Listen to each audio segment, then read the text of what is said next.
It's the Monday Club, the staple Boyce Bus show. We are here 7 o'clock every Monday, or just a wee bit after 7, depending on what time I decide to send Jonathan the link, you know.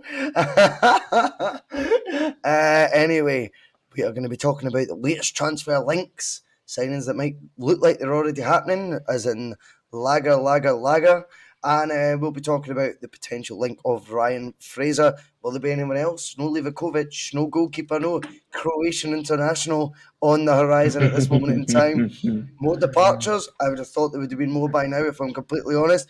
We'll discuss that as well. Of course, there was a game at the weekend, Jonathan, just yesterday. 3.1, 3.2 thousand people have watched the post-match piss show, so a massive thank you to that. And a massive thank you to Brendan Rodgers and Celtic for another 3 points.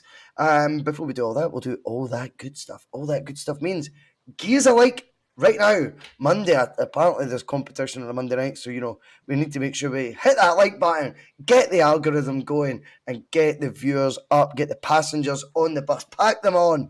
Let's do it right now. If you want to give a wee share, slag the hair, that's fine as well. Head over to piesports.com, 12.5%, tasty discount, all that, carry on. And of course, last but by no means least, it's shout out time, because if you want to become a Boise Bus member, it's $1.99 a month. Nobody cares if you don't do it. Don't worry, we're not taking it from you. It's all up to you. If you want to do it, it keeps helping the wheels stay on the road. Boise Bus members such as Pam, like Phil McGinley, like Patrick McLaughlin, like Joe Brown, Ian McIntosh, San, Fran, Celtic, Wes Watts, 420 somewhere. Is that not 5 o'clock somewhere that's meant to be? 420 somewhere works for me. He's always in on the bus. Teresa Lyle Photo, long-term viewer of the channel. Alistair Jackson as well. Good to see you, pal. And so many more. Danny O'Malley, he'll be getting his wee Harry Hill clip sorted. Ali's here as well. A big shout out to all you. Thank you for doing that. But don't worry, all the content remains free. There's 85 on the bus. Hit the like button. Let's get the bus busy. Jonathan, it's been a week since you've been on. I'm sure you've got some carry on for us. Well, Russell, in the week where the English Premier League returns, Sky Sports have marketed as the greatest show on earth. However, Scottish football's extravaganza began already and entered its second act this weekend. And in that, we have seen so many things to entertain us. What more could you ask for? We got to watch Brendan Rodgers tightrope a very difficult fixture up at Aberdeen, where the Lions were circling beneath him, should he even hint at trembling at Pittodrie. But he didn't have anything to worry about, because Matt O'Reilly was demonstrating his knife-throwing skills, specifically into the heart of Aberdeen, as he convinced us we were going to be getting the 3 points. There was even more entertainment to be found by Clancy the Clown, who couldn't even count to 10 when he was marking up the wall for the free kick.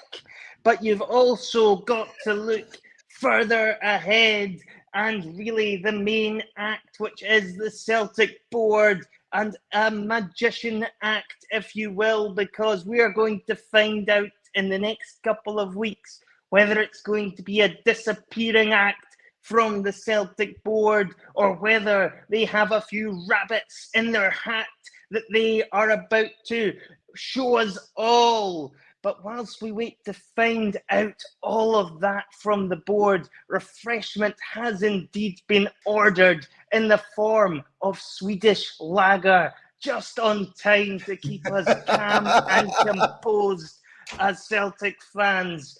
The transfer window is heating up. Bottoms up. Bottoms up at the end. How the fuck do you come up with that, man? That is just too good. Too good. Oh, too good. Entertainment. That was brilliant. For my entertainment tonight, Jonathan, this programme is brought to you by Cooper's Brewery. Cooper's Brewery. Oh, yeah. Sparkling very ale nice. straight from Australia, sent in by a viewer who will remain nameless. A massive thank you to you, pal. He sent me an email saying there's an order on its way to you. It's like it's like ale, but it's fizzy, and you've got to drink it freezing. It's got quite a bit of sediment in it and that, but it's sound, man. Very nice. It So, looks good. It looks yeah, nice. in Australia, he who thinks Australian drinks Australian. Oh, sorry, that was Ange Postecoglou. Era of Brendan. Era of Brendan. Jonathan, we'll start with the weekend very quickly. What is your thoughts on the win at Pittodrie? 3-1. Never quite known it to be reacted with a 3-1 win at Pittodrie with such a strange viewpoint for so many fans. Yeah, it was an interesting one. I don't really know what most people are expecting of Aberdeen. I always kind of think when you're going to Pittodrie, and they have proven themselves, Aberdeen, to be, the third best team in Scottish football for many years over the past decade or so, and they proved that again last season. So Pittodrie is right up there with one of the hardest fixtures you're going to face over the course of the season, albeit Celtic's record up there is very strong at present. The team is still coming together. There's no two ways about that. So I think that has to be taken into consideration. And I know there will be a lot of panic amongst some in the support that we haven't perhaps got more bodies in. And I'm sure we'll touch upon the fact that there was obviously players like Stephen Welsh having to come off the bench, which may have raised question marks for many over the strength and depth of the squad. But I thought overall, Aberdeen were always going to make it difficult. They'll have a very good season, particularly at home, I think, this season. So for Celtic to go there in the circumstances where it's still a team gelling, still Brendan Rodgers putting his own stamp on the team and changing the way they play and go about their business, adding the fact that there is players that were undeniably in that squad who probably won't feature much at all if the window goes the way we expect over the next couple of weeks, then I think it's a fantastic result in the grand scheme of things. It was a very much a banana skin that Celtic managed to get over. And I think provided, nobody rests on their laurels there and thinks this team's now good enough because they went to Pittodrie and managed to find a way to win, which I don't think anyone will at Celtic Park, then I'm fairly pleased with how things went at the weekend because the game went how I expected. But Celtic, like they've so often done over the past few years, found a way to win. That's what it's all about, mate. Find a way to win, indeed. And it does feel like there was a hell of a lot of negativity. I mean, we've got Alistair Jack, who always is bang on the money with these facts. Maybe not his spelling of Aberdeen, but I'll let him off with it. Biggest win at Aberdeen since 2019. Biggest win there in 4 years, Jonathan, and Brendan Rodgers' second game in charge. It could be doom and gloom sometimes. I don't feel it right now. I thought that was a performance where it was weird. Aberdeen right had a go, as kind of did Ross County. Now, there was a strange theory made by Phil McGinley on the Sunday Weather when I was watching it on Sunday morning, funnily enough, and not capable of making it on, but capable of watching it for the couch with one eye, Jonathan, you know that way. And Phil McGinley was saying he feels it could be intertwined with the fact that the injury time's getting extended, and he thinks that will mean it's an interesting theory. I quite liked it, but undeniably, what I would say is whether it's that or whether it's not, the commentary in both the fixtures is both teams have had a bit of a go at us. There's no two ways about that. And what I would say from the Aberdeen persuasion is they played very, very well. They will, if they played that well against most teams this season, Yep. we'll see them chalk up the points of Pittodrie. Get that in your head as well. Now, of course, this is where the argument will fall on deaf ears because we'll be told, but it's not just about domestic, it's about European football. And I'll say, I know. That's why I'm not worried about the transfer window still having 20 days left in it and the Champions League not beginning to September. You can't have your cake and eat it. Right now, Brendan backed himself to deal with domestic duties, Jonathan. One of the things I noticed as well, in terms of the actual in-game stuff, which we probably don't go as in-depth on the bus because none of us have played to a particular level. None of us are going to be doing, I don't know what they call it these days, stat bombs and stuff like that. It's not really, our thing. But in terms of in-game, I felt Celtic were like a bit of like a spring, just coiled, and then it just sprung into life once it gets in the final third. The amount of times you've seen the Aberdeen defence, whilst they were doing okay in the first half, it felt to me there was a lot of like panic in their movements, a lot of things were last ditch sort of scenarios, and yes, that there's nothing wrong with that. But notwithstanding it, I feel like Celtic seem to now they really, go through the gears as they go through the pitch. I wonder if that'd be an interesting trait just to pick up on. Yes, it might look a bit slower than Ange ball and stuff right now, but if you've got the ball, you can't lose a goal.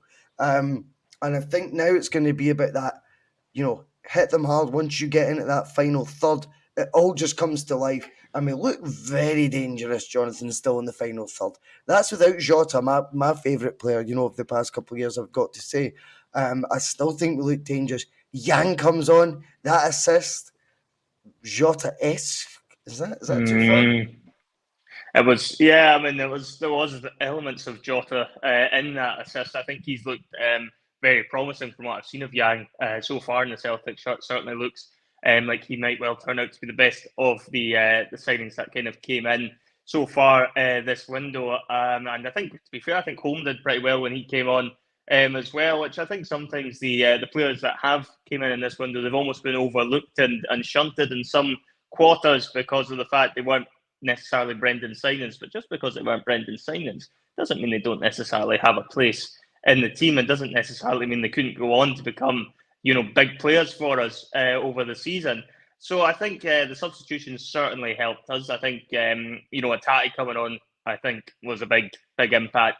Even though we only seen him for a short period of time, you just realise the class he brings to the team and how important it would be if we were able to keep a hold of him. I think he would be an ideal cog in that midfield for Brendan Rodgers to use, particularly if it is going to be a lot more possession-based football. I think Brendan Rodgers might not play quite as fast a style in terms of what Ange Postecoglou did, but I think the way that Rodgers will set the team up will be to kill them by passing. That is how he will try and set his teams up. It'll be death by passing in some ways, and he'll find the ways of Is it getting the not right death players. by, what's the saying? Death by a million cuts or something like that? Or Death by a 1,000 million cuts. Yeah, death by 1,000 cuts. I think it's 1,000 cuts. Somebody will correct us. I think it's 1,000. Death by 1,000 passes by Brendan Rodgers. I like it. That's got a good ring to it. Yeah, I feel like that's what he's going to do. And the benefit of the way that Brendan Rodgers will approach this is that you won't see the players tiring as quickly as they did under Ange Postecoglou, because Ange Postecoglou's style was very much rock and roll football, and they would go all out quite often in the first 20, 30 minutes, and then they would end up having to come back down a couple of gears because they couldn't maintain that level for the full 90 minutes. And we've seen countless examples of that, particularly in the bigger games under Postecoglou over those 2 years, whereas I think the way Brendan will try and approach it, whilst it might not be as rock and roll, if you like, as Ange Postecoglou, it's probably going to be something that will give us more of an edge, shall you say, over the full 90 minutes, as opposed to perhaps 30, 45, 50, maybe up to about 60 minutes you might get in certain games under Postecoglou, where it was at its absolute free-flowing best. So there's a lot of things going on. I think Brendan's already said as well in his post-match that's very much a work in progress, and I would agree with that. The style of play is still coming along. The players are still getting used to it. Joe Hart kind of alluded to that as well post-match, that he felt the players were all trying, but they were still in that adapting phase to the new manager's style of play. So I mean, as I say, to be hit with a test, Jonathan, like the adapting phase lasts 29 games now. Well, yeah, I mean, if you're lucky in enough charge to and manage the the other players half are of still Glasgow. adapting. Come on. Yes, I mean, it depends on which dugout you sit in. If you sit in the one at Celtic Park, you're certainly not going to be getting 29 games from the media to adapt to those sorts of situations. It's very much immediate. And I think Brendan Rodgers, I mentioned the tightrope analogy at the start, and I think there is a bit of a tightrope analogy there, because I feel if he had dropped points at Aberdeen, there would have been a lot more panic than perhaps if we hadn't changed the manager and Ange Postecoglou had been in this particular position and he had went up there and drew one each, say, or whatever. I think there might have been a bit more calm, because people would have bought in more to the players that have already came in and probably felt Ange is going to find a few more diamonds in the rough from obscure markets. Whereas I think people they judge Brendan to the higher standard, as we've discussed before, because they're looking at getting the higher standard of player to match the quality of the manager. And because those players haven't came in yet, people are then beginning to panic that Brendan isn't having as much say on the transfers as perhaps he should be. But I think ultimately that will all be proven to be incorrect in the next few weeks, when Brendan does get the players in that he wants.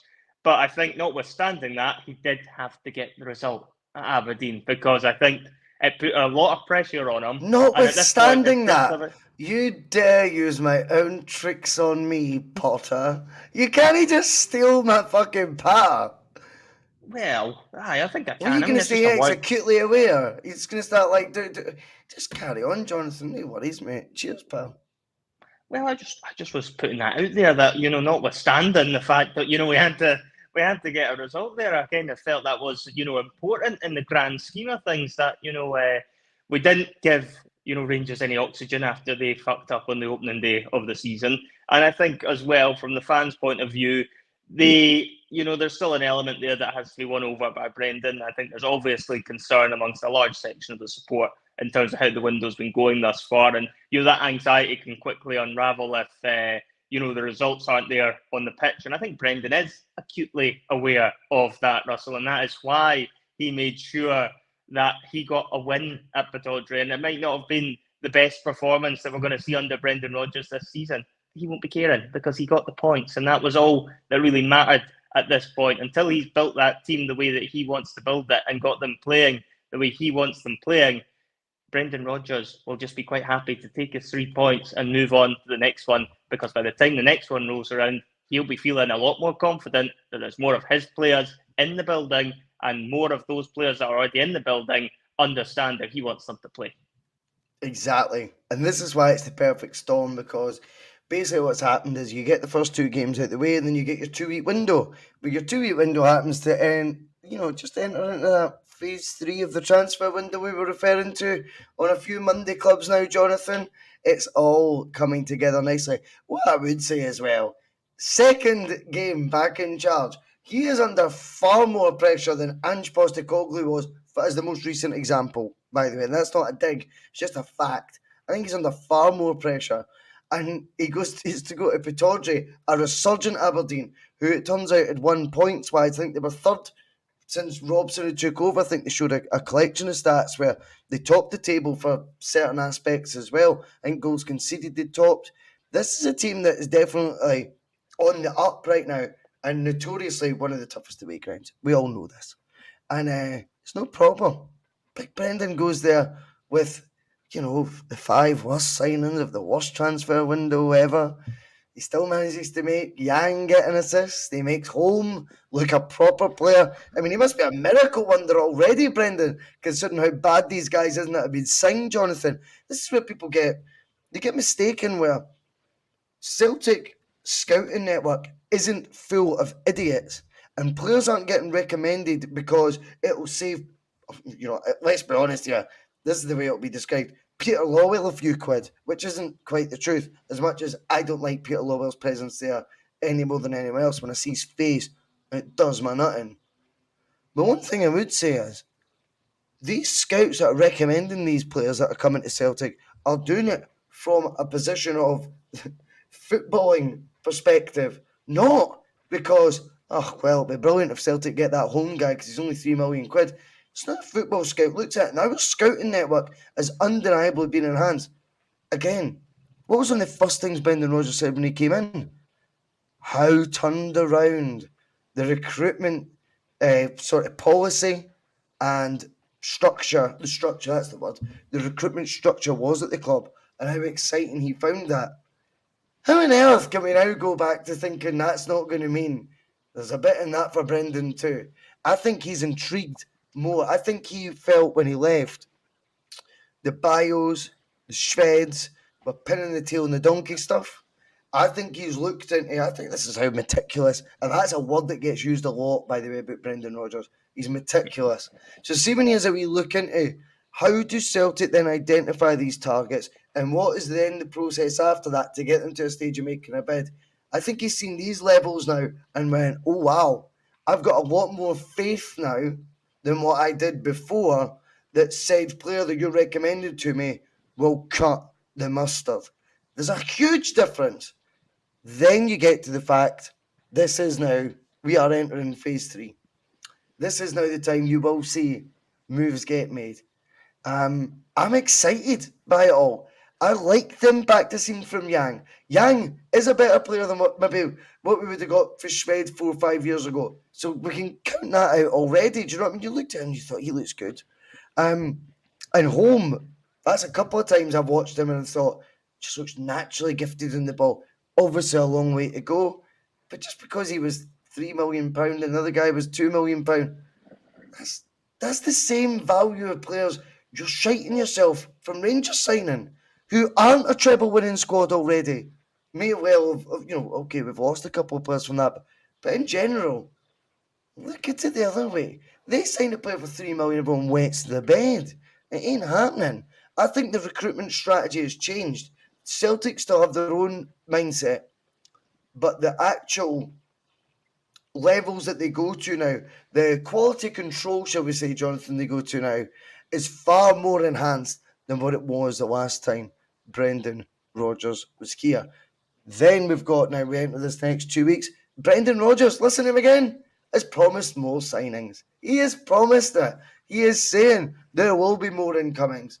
The first name that is cutting about right now is Ryan Fraser. A lot of underwhelmed feelings, Jonathan.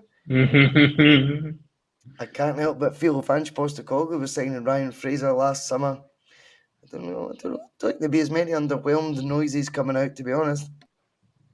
No, probably not. I would probably agree with you there that I think Ryan Fraser would be a decent acquisition.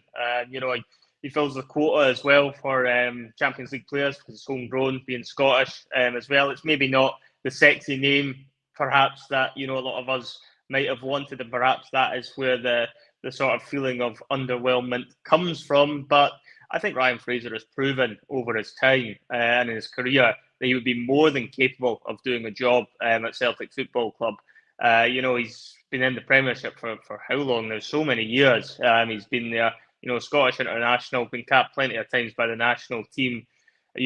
Dynamic, fast. He's going to know the league. He's one of those kind of players that, when you're talking about players coming in to the club that don't necessarily understand Scottish football, and we can sometimes have to say there's a bedding in period.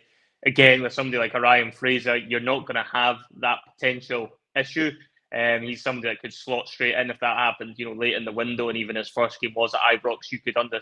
You could trust him. You could turn around to him, and he would understand what that fixture was all about and what he was walking into there. And hopefully, he would be able to get cold feet, and that he'd be a lot more ready for what was coming to him. So I think there's a lot of positives there if we were to look at a Ryan Fraser. Homegrown.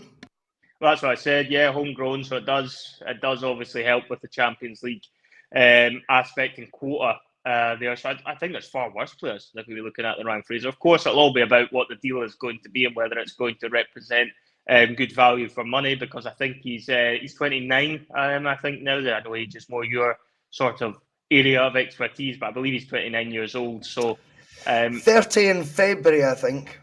30 in February. Well, there we go. I knew you would know his birthday as well. So, yeah. It might be March. It might be March. I think it's February. I won't push you on a date on this one. But he's getting towards that sort of stage where if he's a winger, you're probably going to get another couple of years out of him at his absolute peak of his powers, maybe another 2 or 3 years. And I don't know, Russell, if this is who Brendan Rodgers has identified, and this, make no mistake about it, sounds like a Brendan Rodgers production if this is going to carry weight and, Celtic are going to pull the trigger on this one. Is, Ryan Fraser perhaps going to be the Brendan, what Scott Sinclair was the first time around, I wonder, because that seems to me as if this could be what Brendan is angling for. Because, again, there's a few similarities there, with Scott Sinclair. He was, playing in the Premiership, wasn't getting game time, was perhaps a bit low on confidence, needed to get himself a manager that was going to look after him and make him feel loved and make him fall back in love with football. And it's not too dissimilar with where Ryan Fraser finds himself in his career at the moment. Do you think with, Fraser, this could be a Scott Sinclair Mark II? Because I remember a lot of people being excited about Sinclair coming in, last time around. But I wouldn't say his career and Ryan Fraser's are overly different. I'd love to have heard when Alan Thompson was getting, imagine Celtic Twitter when Alan Thompson was coming up the road. 2.75 million for a guy out the Aston Villa team, a John Gregory Aston Villa team. What does he even know about football? Alan Thompson's crap, he only played for Bolton. He's in his late 20s. We'll see. Again, the one thing I always back is with Ryan Fraser, does he particularly excite me? Probably not. I'm not going to lie. I'm not going to say, like, oh, wow, that's exactly who I was hoping was going to be on the shopping list. What do I know, though? I would much rather it be Brendan Rodgers who makes these decisions rather than a supporter. And if I do, I can't help but feel something along the lines of the autonomy shift with the next few signings will be we've done the Celtic ones, the Celtic scouting team ones, and now it's going to be the Rodgers led signings. I'm not saying he gets full, the full weaponry of the rest of the budget that's remaining. But what he does have, I think, will be the major influence, if you like, in the players that are about to come in. And then that needs to then be signed off from the other side. Often it's talked about that the players pitched to Rodgers, he has to sign off on. He said himself. The same. If Brendan Rodgers feels that that's a player of interest to him, I wouldn't be overly negative. I've entered into a phase now where there's a bit of me now thinking Rodgers coming back is almost just polarising everything and not always for the right reasons. Folk are holding him a higher standard than they should be, but then also everything that's getting done is getting treated with negativity, where it wasn't before with an underdog manager. And it's like, this is so fickle at times. It is completely up to who is in situ at the club to sign who they want. Not one person told us we should have signed Kyogo when he signed. Not one person told us we should sign Jota when he signed. Or a Tottenham Hotspur reserve. What's all that about? Well, just trust the manager to do it. And we've got a better manager than Ange Postecoglou. It just feels like everyone was so desperate for Ange to do well when he came in 2 years ago because we had a season from hell. Now the expectation levels are up. There's almost a bit of derision now for the fans of what's Celtic level and who Celtic can get. I would be definitely trusting a guy like Brendan Rodgers, who's operated in that league for the last 3.5 years, whatever it was. 3.5 years he was at Leicester. Ryan Fraser played a heck of a lot in that period of time, right? You will know all about him. So I think there's sometimes to be a wee bit of a flip here where we go, why are we not all on board yet? Is there still bitterness about Brendan personally? Is it because we think we know better where the money should be spent? Was there, maybe in the past, a blind bias to what Andrew was doing that was not allowing us to scrutinise the board spending as much as it should have been? But somewhere along in the middle of this tells me the truth. Anyone who fucking thinks Brendan Rodgers won't be making signings that he's led from the front between now and the end of the season, I cannot fathom that logic. Why he would come here to do that. It doesn't make sense. Again, I go back to it for balance. Would Ryan Fraser have been someone I would have been jumping up and down to sign? Absolutely not. So take that aspect out of it. If Brendan Rodgers wants to sign, and by the way, this is just rumour. If Brendan Rodgers wants to sign Ryan Fraser, I'll 100% back it. Yeah, I think there's two words you can use from Brendan's first time around to perhaps it might apply for Ryan Fraser, and that's James Forrest, because a lot of people thought he wasn't going to be the answer the first time around. Everyone was thinking he was going to be out the door. And I don't know what it is. I think sometimes when you're a Scottish player, you have to work almost doubly as hard and be twice as good as the sexier names from foreign countries a lot of the time. And we don't always necessarily have as much time for our own homegrown players. But I think, something like Ryan Fraser, coming up, it would be similar to me, that the sense that I think Brendan Rodgers will feel he can get not just a tune out of him, but take him and progress him even more, because it goes back to what I was saying. I think he's probably a guy that's a bit low on confidence. I don't think he gets that many games now in the Premiership. So he's going to be looking to find a club that's going to be showing him a bit of love. Nobody's better at doing that than a Brendan Rodgers type who can get the arm around the shoulder and push players back on when it looks as if their career is suffering a bit of a relapse. So I think he'll be able to do things like that for a Ryan Fraser. And make no mistake about it, Ryan Fraser can come up to Scotland and do a job. It's I guess whether you believe he's going to be the next level sort of signing, I guess is what the fans might be getting at, because I don't think there could be too many people in dispute that Ryan Fraser should be able to come up here and have a look at it. And, Polymorphos makes the point, how do we know if it's going to be a Brendan signing, or not? I mean, my gut tells me this one probably is. And the reason I would say that it is, a Brendan type signing is because he is going back into the Premiership market. He's going back for a player that he'll have watched at close quarters a lot over the last few years while he's been managing Leicester City. I think Brendan Rodgers could see him fitting into the style of play that he wants to adopt. Ryan Fraser is somebody who's known for his speed. Again, that could prove to be a crucial attribute when he's looking at, the Champions League games, because that's probably where the question mark is. For me, with Ryan Fraser, is whether or not you believe he's good enough to play for Celtic, which I think most people would think he is, certainly domestically. But the other question is really, can he make the step up and improve us on the European stage? And I guess that's probably where the fans have more question marks. But if you look at, as I say, Fraser's pace, that would suggest to me that he's somebody that could fit into the sort of counter-attacking style that we're going to need to adopt in certain games in Europe. And I think Brendan Rodgers could utilise him pretty well in that sort of position. And again, Ryan Fraser is somebody who is acutely aware of how to play that, shall we say. Russell has been done it twice now. Because he does it in the Premiership when he's played, for the past with teams like Bournemouth, and he's done it plenty of times for Scotland where he's had to adopt those sort of roles. So it's not something he's unfamiliar with doing either. I mean, I'm with you. I don't think it's a sexy signing. If it does end up happening, it's not one of the ones you're going to turn around and say, that's the box office, that's the rabbit out the hat sort of signing we've been looking for this window. But if it was to happen, I absolutely think it can be a success. And I think, that the large part of the reasoning behind that is because I think Brendan Rodgers will have had more of a say on this one.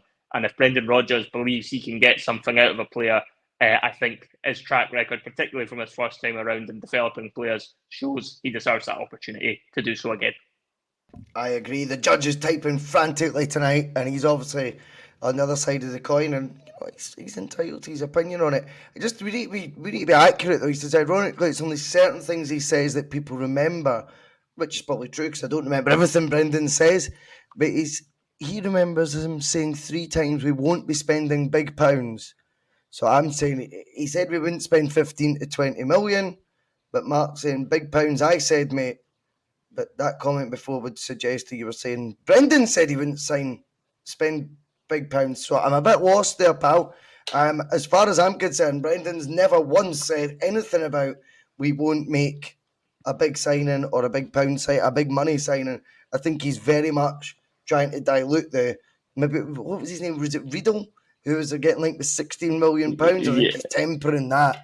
I think big signings or big money signings for Celtic, I wouldn't be surprised still to see us doing a £9 million pound. They could break the record. Edward, they could break the record this summer still. And the only reason we're not thinking that could happen is because time's ticking. Of course we could still do that. The money is there, and everyone who wants to say that, everyone who wants to jump at the bandwagon of how much money we've got in the bank, we've all been consistent in that. We all know Celtic is cash rich right now. So there's nothing stopping us breaking the transfer record. And I think he won't do it for breaking the transfer record's sake. That's what I would say. But if he wants to, and if he gets the right guy, he absolutely will. There is no 2 ways about it. If Ryan Fraser is one of his targets, how the fuck are we questioning that? Let's get that real as well. That's not something that Bold have suggested. I'll tell you the reason why straight away. The question Polymorphos made was, how do we know if it's a Brendan signing? Because the Bold don't suggest 29-year-olds for the EPL. That's simple, right? So let's think about the profile of player. Now, I appreciate some people are saying that he's short or whatever. That doesn't matter. Whether he, whatever his height is, he's went on. Get 100. Lionel Messi's pretty small, and he's done all right for himself. He's done not too bad. So I don't think that's going to get snipped into your comparing it with Lionel Messi. Yeah, I know. He's better than Lionel Messi. That's what I heard. But no, I think with Ryan Fraser, he comes with 160 games. A lot of them played in the same period while Brendan Rodgers has been managing that league. If that's a player he's identified and thinks is affordable, I think he'll improve the first team. I'm going to trust the manager on that because I trust Brendan Rodgers' football knowledge massively, and more than the faith I had in a lot of signings that maybe Postecoglou made. Some you end up with egg in your face. You know, when Kyogo comes in, you go, "What's he done?" Sorry. I mean, now I'm making comparisons to Henrik Larsson's career trajectory. So it can go two ways with signings. Trust the guys in charge who get paid the big money to make signings. And the one thing I would also say about how do we identify who would be a Rodgers signing and a Bold signing, I would think one of the main reasons to look at that would be the time. I think the five players are the first four signings that we've made in particular would be classed as club signings that were going to be made, whether Andrew's there, whether Rodgers is there. If you can get your head around that, whether you like it, whether you don't, it's irrelevant. That was going to happen. And Rodgers is now happier with the detailing, the level of scouting that goes on to then identify these picks. And he's then happier for them to come in, unlike he was with the likes maybe of Shved's, Bios, others, I don't know.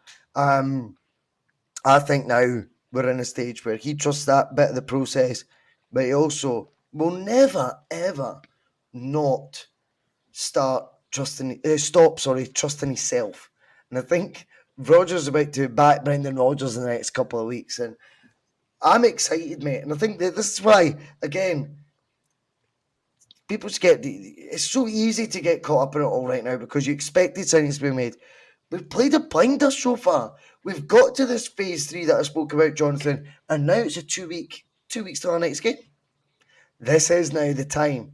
This is now the madness that will ensue, and probably there'll be some more chaos come the very last day, deadline day, as it were. Stephen Ray comes in. He says Ryan Fraser would probably be a good player for Celtic. However, the optics of signing a guy at 29 currently bombed out by his club as the Jota replacement for free makes the manager look not in control. I've got to flip it, Stephen. I've got to go.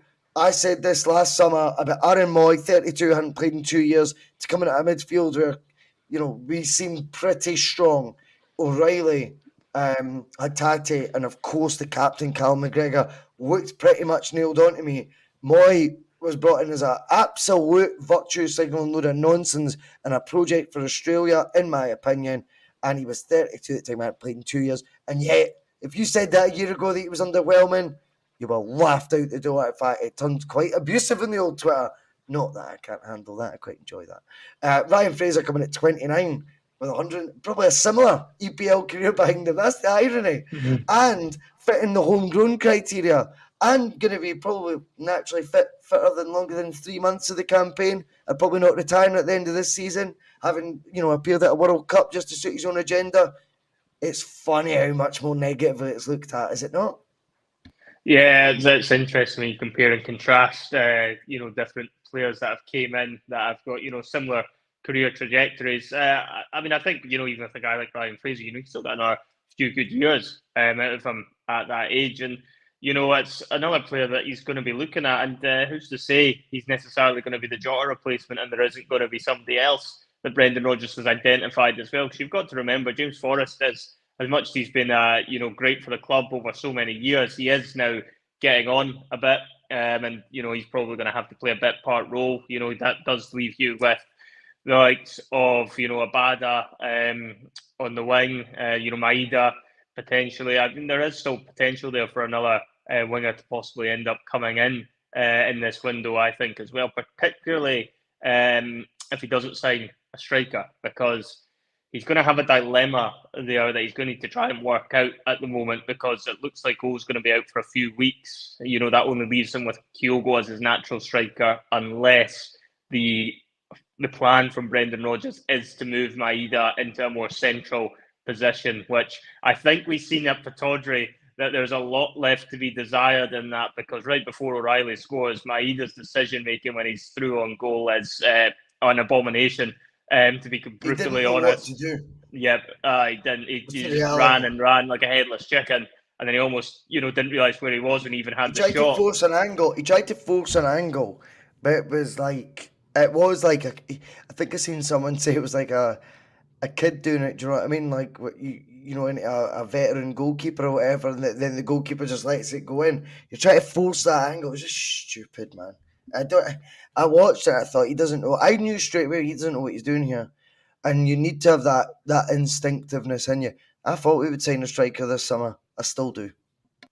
Yeah, I think that is something he would need to address as well, particularly with O being out injured now as well. And I think the Maeda experiment is something that will only happen, when we're forced to do it. I would imagine. I'd like to think Brendan Rodgers isn't going to be looking at that as a realistic option, particularly domestically. He can maybe get away with it in some European games with what Maeda can bring to you off the ball, but in the domestic games and the bread and butter, he's just not got that killer instinct. Very far from it. He's very much somebody who can have these moments of brilliance, but when he's actually, got a wee bit of time to think about things, he sometimes just overthinks it and overplays it, as he demonstrated at the weekend. I think he's much more comfortable on the wing when he plays for us, and I would imagine that should be He's a his position weapon. going forward.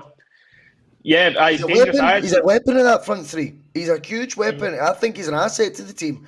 He's been signed on a long-term deal for a reason. I just think it puts to bed that cannot be if Kyogo's out and O's out right now. And say Kyogo picked up a knock or a suspension and it's Maeda up top away at Pittodrie. I mean, that wouldn't just the evidence is there.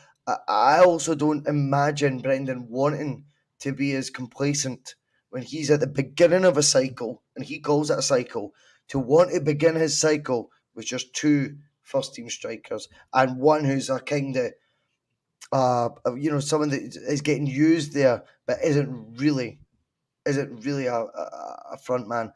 He prefers him on the left. He plays him on the left. I think it will definitely be another striker to come in to supplement what we've already got.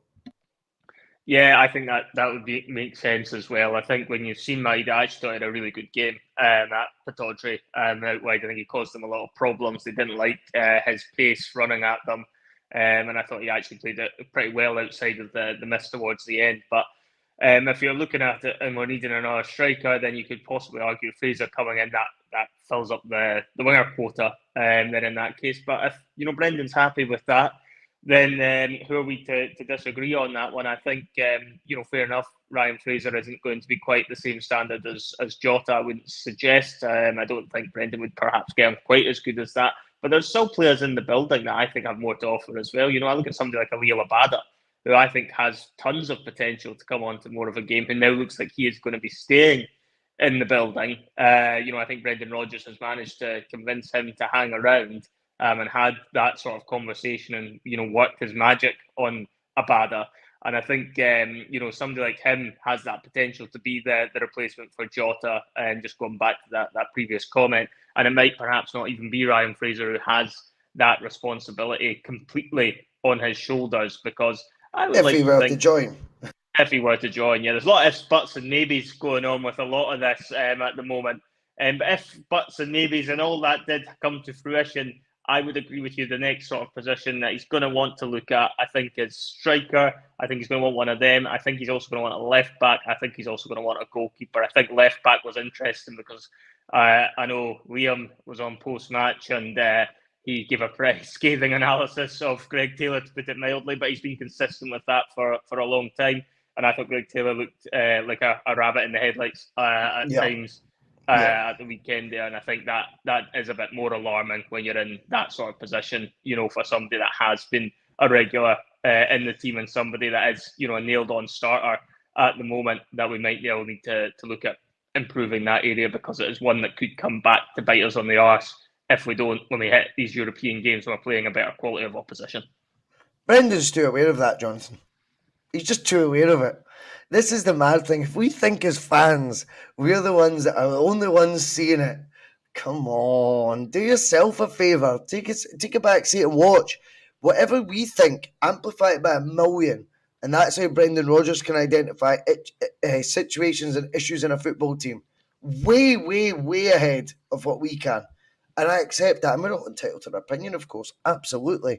But then it comes to this bullshit when it was Ange. It was trust the process, and that fucked me off. Do you know that? It fucked me off because I was like, it just sounds like such a line. Well, be consistent though. If you want to trust the process, I would trust it under Brendan way more than I would trust it under Ange. I think he's given himself 2 games. He backed himself to it. I'll navigate those wins. And in that 2-week international window, phase 3, as the Boyce bus called it, albeit with phase 2 expecting more departures by now, I would imagine that will be something that's probably tying a wee bit of a hand behind his back in terms of the squad depth's just too big. It's too many, and I don't mean in quality, but there's just too many now where he's going to need to sort of start getting players out with wages. Yes, we've got the money, we could afford more, but that's just not how it works, right? But I think in this international window, I think we should be pretty excited about the plans. Now Rodgers has got 2 games under his belt, 2 wins under his belt, we should say. I think we should be very excited about that and the positions that he identifies. With the left-back situation, obviously, we're all dreaming of a KT. We are, but he's been linked again today with another left-back in Ligue 1. Not unusual stomping ground for Brendan in his time before. Mm-hmm. French players, Jonathan. I think he's called Quentin Merlin. We play this weekend. Sorry. We play this weekend. Yep, play Kilmarnock in the cup. Then it's 2 weeks. 2 weeks. 2 weeks in the league, sorry, I should say. But there's a big gap where we can begin to do that. Sorry, Mark, the judge is right. We play this weekend, boys. I'll bring that up. You're right, Mark. My fault. I think there is definitely going to be a wee period, though. And those games shouldn't be at the weekend. But yes, he's absolutely spot on. But when you think about it, there's going to be a wee period. There's going to be a wee window we get where we can have a look, a deeper dive, shall we say. And it's going to be the exact perfect moment where the players we normally don't think we can look at become available. It's a bit like when you get Brendan Rodgers in, Jonathan. He happens to be on a sun lounger in Spain, and we happen to have a private jet to fly out to go get him. Just these moments, it just happens. I'm excited to see what we do. Alistair Jackson, 79 million for the left back. It wouldn't faze me at all if Celtic spent that. No, not a problem if we want to. And it doesn't surprise me either. And I think that would be a statement that we weren't willing to do that first time round for a Castagne, for example. And now we are. These have to be... And again, these are just rumours. So whoever Brendan identifies he wants as the left back, I'll be happy with. You were talking in the opening, sort of, the bottoms up opening that you were doing. What do you make of the Lager Beagle? Because Starfelt's left since we did the Monday Club. Lager Beagle, or Lager, we'll just call him. He joins. That looked pretty swift turnaround to me. I think that looked like, a club that had a strategy and knew what they were doing. Now comes the debate, and I want your take on that first. But also, do you get another fourth one in? Or do you go with Stephen Welsh? Well, I think taking your first point, the club have started to demonstrate that they are very good in the last couple of years, realising when players are going to be out, getting the replacements in fairly quickly, and in some cases even before players have left the building. If you only have to go back to last season when Alistair Johnson joined, when it became readily clear Juranovic was going to leave Celtic. So I think the club have adapted a lot better to those sort of situations that present themselves, and they need to, because there is a lot more sharks swirling the waters these days than there was ever before, with the Saudis now taking part in this big game of football and having all the money to really just buy whoever they want. So that is, welcome that the club do have these players. It's good to see that is still continuing, and that was clearly, obviously, something the club as a collective have noticed. That wasn't obviously just something that Ange Postecoglou had brought to the table and then has been, just dismissed or discarded once Ange's left. So that's a positive. Obviously Lager hopefully will come in this week, and then you're going to be left in a position of whether you stick or twist with Stephen Welsh. And it's a tricky one because I think you've got to be able to, if you're going to bring in another centre-half, they need to be a first team ready. I don't feel you can just bring in a centre-half just to be sitting about as your fourth choice.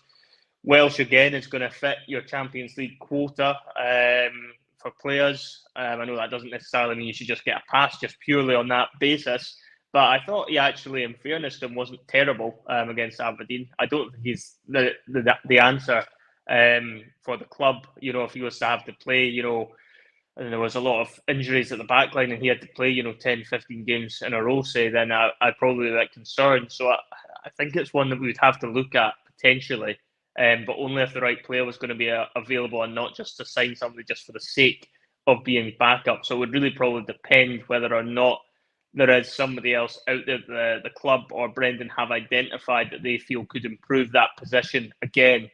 Then I think that would be a worthwhile thing to be looking at. But I don't think they will necessarily prioritise centre-back because there is other positions that probably need strengthening more, provided they get Lager over the line this week. Then, I think Brendan Rodgers kind of alluded to it in his post-match presser that he was quite comfortable with Stephen Welsh being in the building and being an option that's available at centre-half. Whether that'll please a lot of fans, I'm not so sure.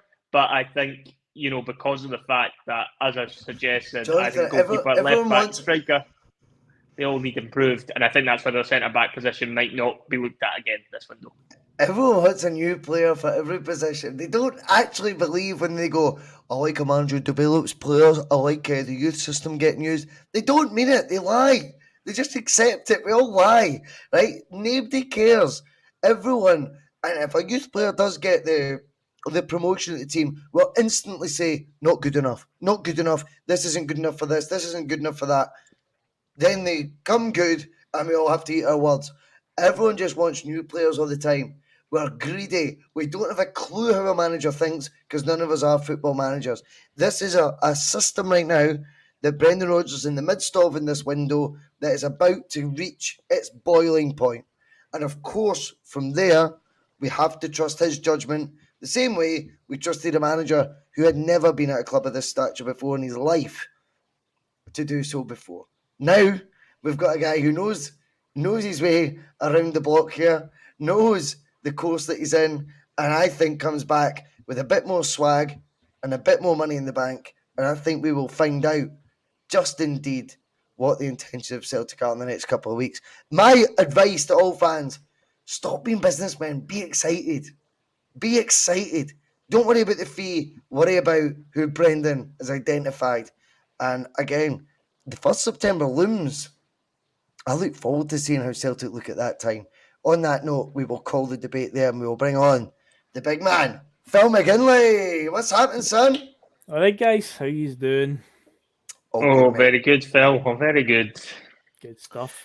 Sad time again. We're just trying to navigate your way through there's two sides of the prism. I appreciate both viewpoints, by the way. I think there's a lot of panic because of previous windows, which I have been very vocal in slating. But this one, I'm being pretty fluid. I'm being pretty consistent in the message that I'm relaxed. Where I think the signings that get made will be later, and I'm fluid in my opinion that before I may have always looked to it being a higher value player. That'll prove Celtic are thinking ahead. But with Brendan in charge, I'm beginning to look at it now and going, I'll take whoever Brendan decides he wants to bring in, and I will take that on the chin, and I will watch how he develops said player, whoever they may be, and there will be a few before the end of this window. I think this next 17 days, just to round it up, Phil, and I don't know if you agree, are the most exciting of a transfer window I've been involved in since I've started doing the podcasting thing. The Postecoglou first window, which I thought was really, really good, I had no faith was going to be good. If that makes sense. It was a nerve jangler. This one, I've got total faith that Rodgers will improve that first team. This is a time to be excited. Let's stick on that bandwagon. Throw the manager the same bones you threw a guy you had no idea whether it would work or not. See, even you throw him the same amount of bones, even though you should be throwing more bones to that manager, then we'll see what happens. Yeah, well, now is the time to do it. A lot of noise seems to be coming out from the manager about players coming in, so I think you're quite right to be excited. I'm quite excited about it.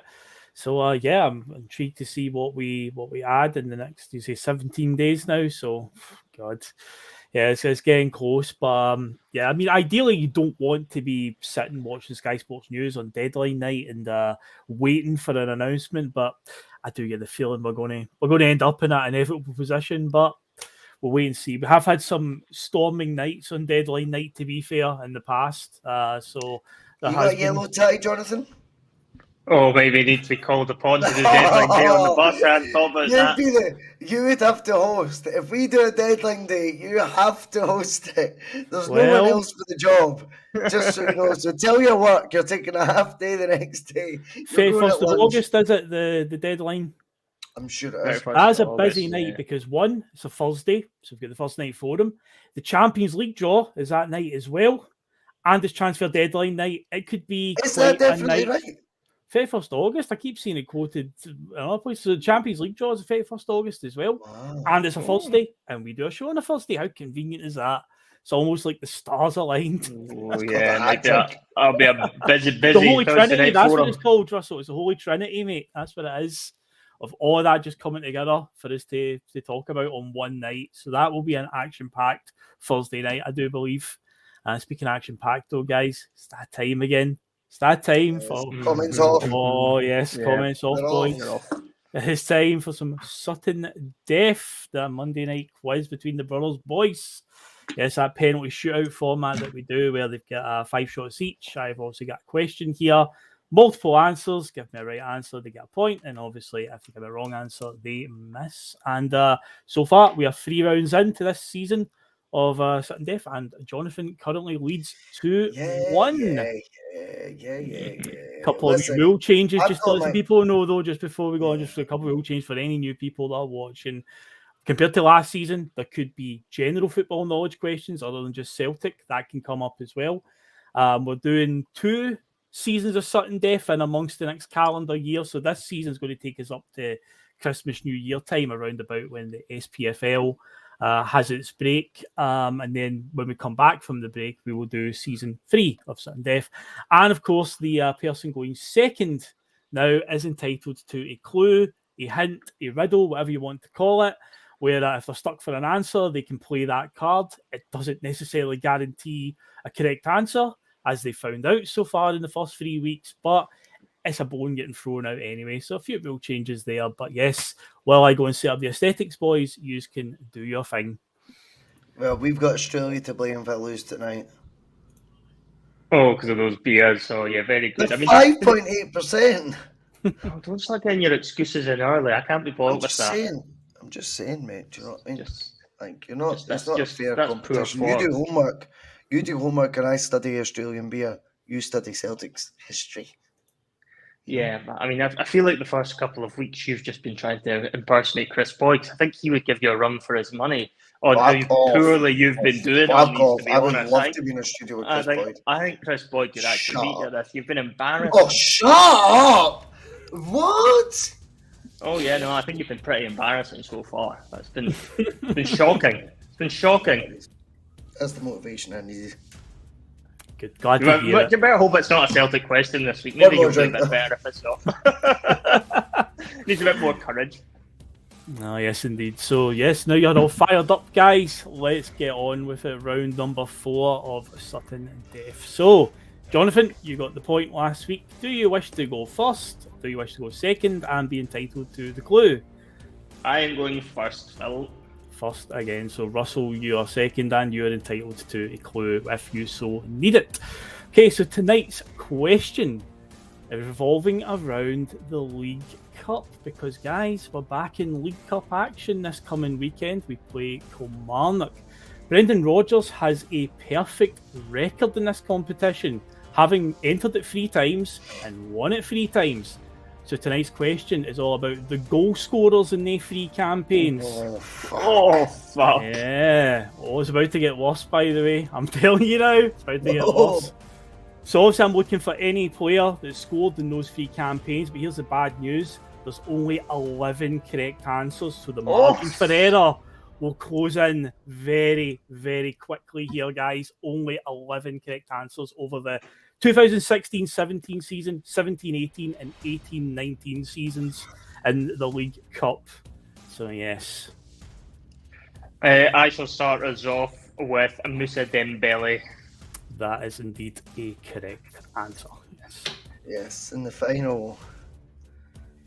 Tom Rogic. Yep, Tom Rogic. He got a few goals along the way in those. You know where I'm going, Russell. It's the one that always comes up. James Forrest.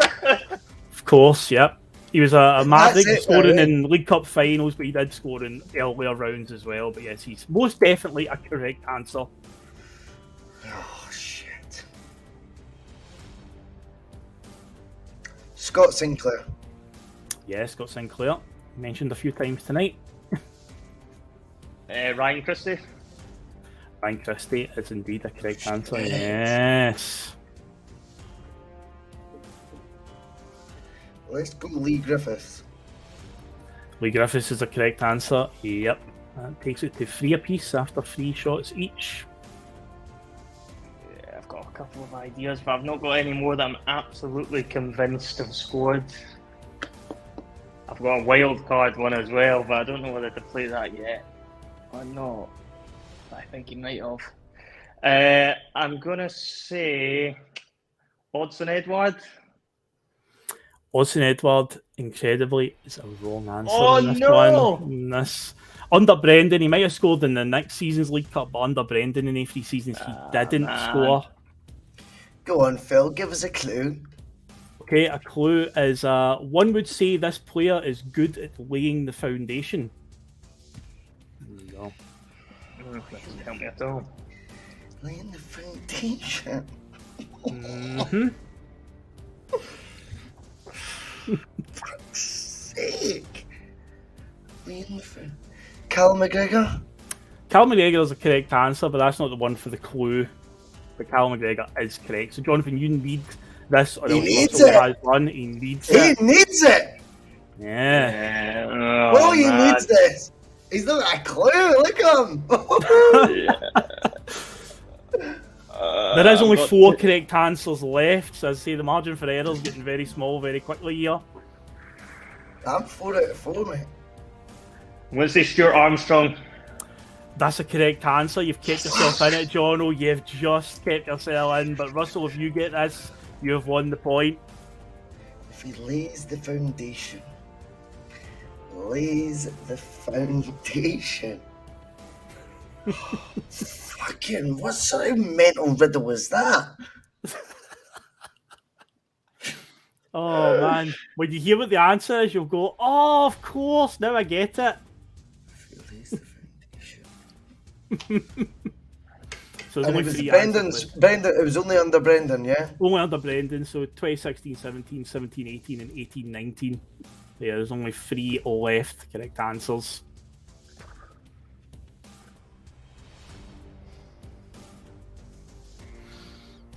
Do you wish to take a wild stab? Patrick Roberts. Incorrect. It's not Patrick unlucky. Roberts, so 4 each. So, yeah, we keep going for a maximum of 5 more hate guesses, this or until all the stupid answers get This taken. stupid game. I'm going to go for Tiebreaker one might that get used tonight. Got a funny feeling. tiebreaker could be on, to be honest. I'm going to go for the lay the foundation one. I'm going to have a stab and say near Beaton. That's incorrect as well. No. No. Foundation. Oh my god. I was going to say Incham. And Sham's wrong as well. Incorrect. I've got one that I want to say, but I don't think it's right. I don't even know why. What if you want to say it? Why aren't you saying it? What do you mean you Because want I to say think it? I think he got the assist. I don't think he scored. I think he got the assist in one But game. you want to say it, so why would you want to say something that got an assist? Yeah, I mean, I'm going to guess it because I'm really struggling here anyway. I'm going to say Christian Gamboa as a wild card. As a wild card, but it's wrong, Jonathan. So I know the game you're talking about. I know the one you're talking about. Yeah. Yeah, he was good. That That was day why for he He was- got the assist. He And he was got very an assist good. that game. Yep. Boyata's wrong as well. I can sense a tiebreaker coming. You're going to get 3 more shots each. You can think of somebody that could We'll not make the possibly have scored in tiebreaker. that. Someone will get one. Surely somebody will get one eventually. Oh, did he score an absolute worldie in the League Cup? Kieran Tierney. Kieran Tierney is a correct answer. And Yes, it was against Kilmarnock. That goal was against Kilmarnock. It was against Kelly. I just remembered that. It was like a 40-yarder. Is that the answer to laying the foundation? Nope. Still not the answer to laying the foundation. Oh, Two answers left in the pool. Colo Touré. Incorrect. Jonathan has won the point again. It's 3-1. What does laying the foundation mean?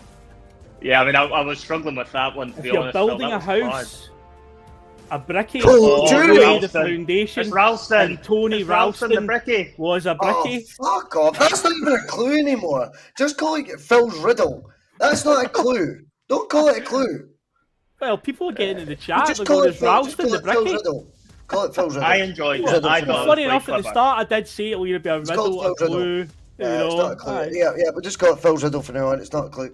Well, there we go. But yeah, people in the chat were saying it's the brickie, it's Ralston. People in the chat disagree all the time. So there we go. So Jonathan goes 3-1 up just now after 4 rounds. But as we saw last season, there was big deficits, and they were pulled Yeah, but back, we don't know what the best of is on this one. What's the best of? How many weeks is there going to be? I'll go and look into that because it's something. Mate, work that out.